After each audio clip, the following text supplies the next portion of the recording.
فقعوا لہ ساجدین، فرشتوں سے کہا اس کو سجدہ کرو۔ فسجد الملائکۃ کلھم اجمعون، سارے کے سارے فرشتوں نے سجدہ کیا، الا ابلیس، سوائے ابلیس کے، استکبر وکان من الکافرین، اس نے تکبر کیا، وہ کافروں میں سے ہو گیا۔ قال یا ابلیس، اللہ رب العزت نے پوچھا ہے ابلیس، ما منعک ان تسجد لما خلقت بیدی، تو نے سجدہ کرنے سے کس نے تجھے منع کر دیا جس کو میں نے اپنے ہاتھوں سے پیدا کیا؟ استکبرت، کیا تو نے تکبر کیا؟ ام کنت من العالین، یا تو سرکشوں میں سے ہو گیا؟ قال، کہنے لگا، انا خیر منہ، میں اس سے بہتر ہوں، خلقتنی من نار، تو نے مجھے آگ سے پیدا کیا، وخلقتہ من طین، تو نے اس کو مٹی سے پیدا کیا۔ قال، اللہ رب العزت نے فرمایا، فاخرج منہا فانک رجیم، پس نکل جا اس سے، بے شک تو دھتکارا گیا ہے۔ وَإِنَّ عَلَيْكَ لَعْنَتِي إِلَىٰ يَوْمِ الدِّينِ، بے شک تجھ پہ میری لعنت ہے قیامت کے دن تک۔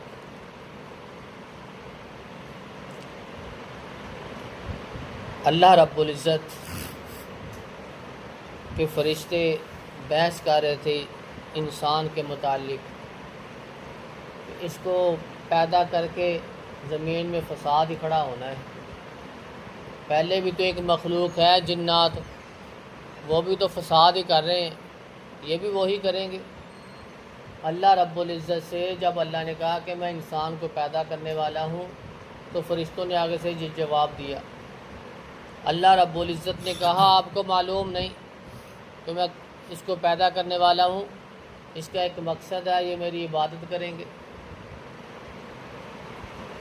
آپ علیہ الصلاۃ والسلام نے فرمایا، میں نہیں ان باتوں کو جانتا جو فرشتوں نے کہی ہوں گی، اللہ رب العزت سے کی ہوں گی، بس مجھے تو یہ وحی ہوتی ہے، میں بس وہی بتاتا ہوں آگے، جتنی وحی میرے پاس آ گئی مجھے اسی کا علم ہے۔ یوحیٰ الیہ الا انما انا نذیر مبین، بس میری طرف وحی کی جاتی ہے، میں تو ڈرانے والا ہوں، جیسے اللہ رب العزت کا حکم آتا ہے میں آپ تک پہنچا دیتا ہوں، ڈرا دیتا ہوں آپ کو۔ وَإِذْ قَالَ رَبُّكَ لِلْمَلَائِكَةِ إِنِّي خَالِقٌ بَشَرًا مِنْ طِينٍ، فرشتوں سے جب کہا کہ میں ایک انسان کو مٹی سے پیدا کرنے والا ہوں۔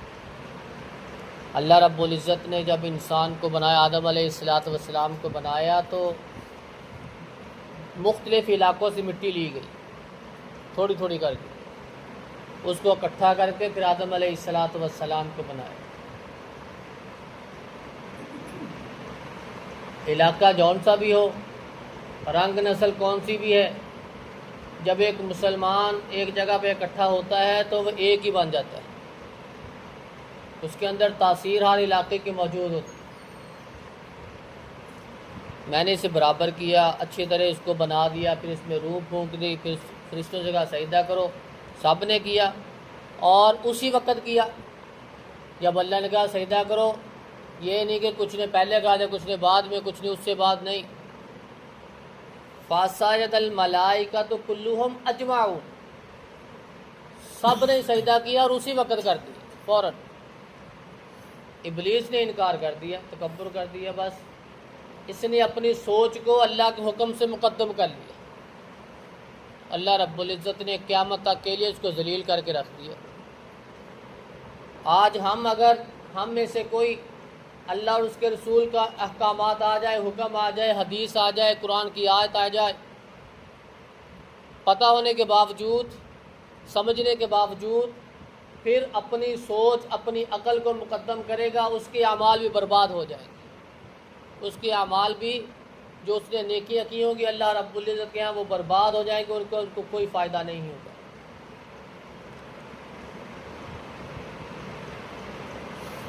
شیطان نے صرف ایک سجدے سے انکار کیا، ہم کتنے سجدوں سے انکار کر دیتے ہیں، چھوڑ دیتے ہیں، یہ تکبر کی علامت ہے۔ اللہ حکم دیتا ہے سجدہ کرو، نماز پڑھو، ہم انکار کرتے ہیں، پڑھتے ہی اکڑ جاتے ہیں، اذان سنتی ہے پھر بھی بیٹھے رہتے ہیں، ہم کتنی اس کی مخالفت کرتے ہیں۔